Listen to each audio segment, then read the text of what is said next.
Hey guys, what's going on? It's Spherical here. We're back with episode number 39 of Hunter x Hunter. We're almost in the 40s. That's crazy. It's just crazy to me how fast we're blowing through this. But this episode, I think, means the start of something new. I don't know if that means a new arc or what, but I will say right off the bat, I saw Kurapika in the thumbnail of this episode, so I know we're going to see him in this episode. So, and on top of that, as you guys know, I always have the episode kind of paused right when I'm about to start. So this is the first thing I see is this Nen chart. I'm going to make a prediction and say we're going to find out where Kurapika's Nen class is this episode, and we're going to find out how far he's been training with Nen in this episode. I don't know. Maybe I'm wrong, but I'm just guessing based off the thumbnail and based off of literally the first thing I see on the screen. Leorio is still kind of a question to me. Again, my guess is that he's been studying Nen while he's been studying other things, because, well, to be a doctor, I'm assuming there's ways to utilize Nen, you know, that way. We kind of saw a hint of that with that girl Hisoka was with, sort of like wrapping his arm together with her needles, but like, for example, that could be used for like stitching, like just stitching wounds shut or just any general thing. Like that's what she did to stitch his arm kind of back together. But I'm talking just more regular stuff. Not. I mean, Hisoka's an extreme case. Most patients aren't going to be like Hisoka with both of his arms chopped off, right? Well, I guess we are in the world of hunters, so maybe that's not quite true. But man, I'm just like, we're less than 10 episodes to the point. This is going to sound kind of weird, but we are less than 10 episodes away from the point where I can say we are less than 100 episodes away from when the show's going to end. That was a mouthful. But, you know, actually, when I put it that way, we're not very far into the show at all. We're still a long ways away. I don't know why that matters, though. I'm enjoying what's happening right now. Who cares about how many episodes we have left? I wish it was honestly more, because I can already tell I'm going to be really upset when I have to end this reaction series. It's gonna suck. But anyways, I'm going way off track. Gon and Killua saw the heard the second half of Ging's message. He basically said, you know, you want to find me? Cool. I don't want to find you. And that was it. Like that's when I look back on his message, it was such like it was so blunt. Like it was, I don't want to see you. If you want to find me, I am going to hide from you. I do not want to see you. But also the way, like, when the thing is, we had the message, but we as the viewer also got to see what Ging was doing at that exact moment, kind of sitting there on that dragon-looking thing, just floating around, and it seemed like he was happy, but it also seemed like maybe, like, and the timing of when he was reading the message and the timing of us showing him that, it almost seems like he wants Gon to find him in a way, but he's trying to make it seem like he doesn't, so that Gon has to try harder, right? You know what I mean? But from Gon's point of view, that would have been so blunt, just hearing, I don't want to find you, and then that's it. There wasn't any, like, happy music behind it like we got or anything like that. It was just some monotone voice recording, and that was it. But Gon, he hasn't swayed. He doesn't. I loved. He said, you know, he gave him a bunch of chances, like, "Are you sure you want to hear this? Are you sure? Are you sure?" And then Gon continued listening. And then the same thing happened later. He was like, "I have some information about your mother. Would you like to hear?" Click. Gon click. He turned that shit off right away, which I really liked. I don't know what we're doing. I don't know what's happening this episode. I'm wondering, like, maybe we'll be going to York New City. Maybe we won't be. I don't know. I'm ready to find out, though. So we're going to get right into the episode. Links at the top of the description to the Vimeo. You can watch the reaction there and then head back here afterwards for the post-episode discussion. With that all out of the way, let's get into the episode.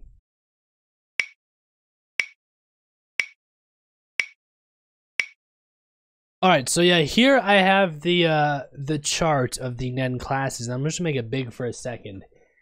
Specialist is right here. Conjurer is right here, and what the dude was saying is basically, of course, Transmuter and Specialist are the two next to him. He was saying that he pretty much had a 0% chance of becoming a Specialist, but there was, like, that was still a higher chance than most other people. And the way he was describing Specialist, it just, it feels like he described it as specialist is kind of an end game type of goal. Like if we're talking a video game, like it's not something that you just have right off the bat. It's something that you have to be able to achieve if you have that potential.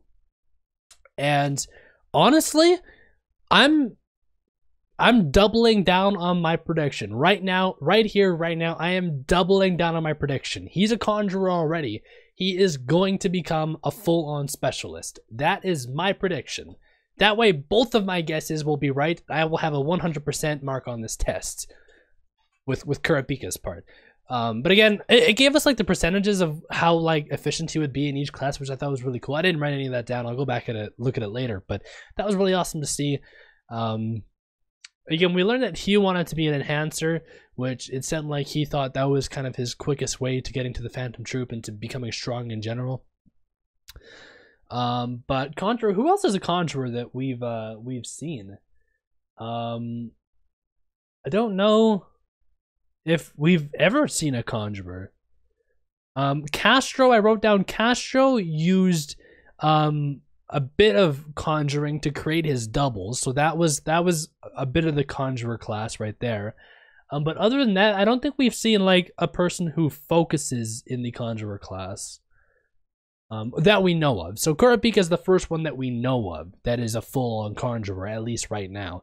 Again, Leorio, I'm going all in, full send. He is a what is it called? An emitter. He's an emitter, full send. That's it. Easy, done deal. Yeah, I really like this episode. It was cool to see. We're going on to Kurapika. Like it's his point of view now, which I think is awesome. I'm assuming we're gonna do the same thing with Leorio maybe later, unless his life's just really boring and all he does is read books. In which case, I mean, I still like to see, but maybe we don't need a whole couple episodes based off of just that. But so what kind of classes have we not seen? Well, obviously we've seen Enhancer a lot. Transmuter we've seen with Killua. We haven't really seen him do a whole lot though.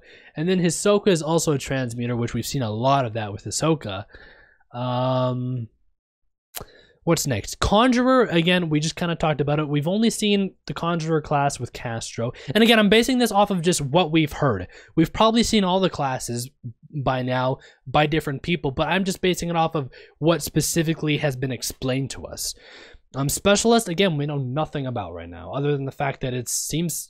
I'm willing to guess right now that a specialist, like if you become a specialist, you're pretty much the top dog. That's kind of my guess. I don't know.